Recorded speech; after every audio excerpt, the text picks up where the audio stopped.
Did you know that everything you learned about sets in school is actually the same as the algebra you already know? Today we are going to prove algebraically that sets follow the exact same rules as numbers, and this will completely change how you see mathematics. Look at these three fundamental laws: the commutative law, the distributive law, and the famous De Morgan's laws. They should sound familiar because they are the exact same rules you use in basic algebra, but here's the amazing part: we're going to prove each one using pure logic. Let's start with something that seems obvious. Why is the set containing the element A and the element A the same as the set containing just the element A? And why is the set containing the elements A and B equal to the set containing the elements B and A?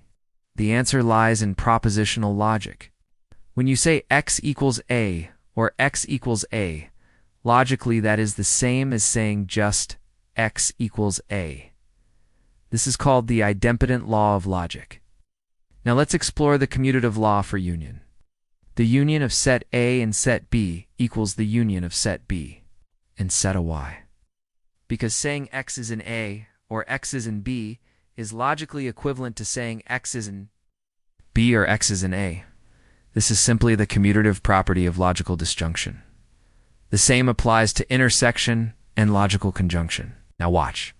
This elegant idea, the associative law, the union of set A with the union of set B and set C equals the union of set A and set B with set C. If we expand this using definitions, we get that x is in A or x is in B or x is in C. Can be grouped in any way, and it means the same thing.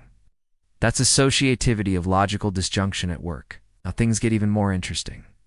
The distributive law says that the intersection of set A with the union of set B and set C equals the union of the intersection of set A and set B with the intersection of set A and set C. In logical terms, x is in A and x is in B or x is in C is logically equivalent to saying x is in A and x is in B or x is in A and x is in C.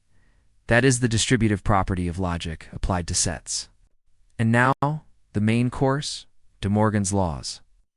The complement of the union of set A and set B is equal to the intersection of the complement of set A with the complement of set B.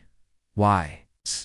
Because saying not x is in A or x is in B is logically the same as saying not x is in A and not x is in B.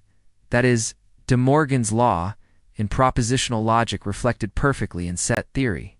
Here's a challenge for you. Can you prove the second of De Morgan's laws using the same logical steps? Now it's your turn to apply what you've learned. If this blew your mind like it did mine, hit like and subscribe for more deep and logical math breakdowns. Sets are not just collections of elements. They are algebraic structures that follow the same laws as arithmetic. That is the true beauty of mathematics. I'll see you in the next MathVare video, where we'll reveal even more hidden structures in math.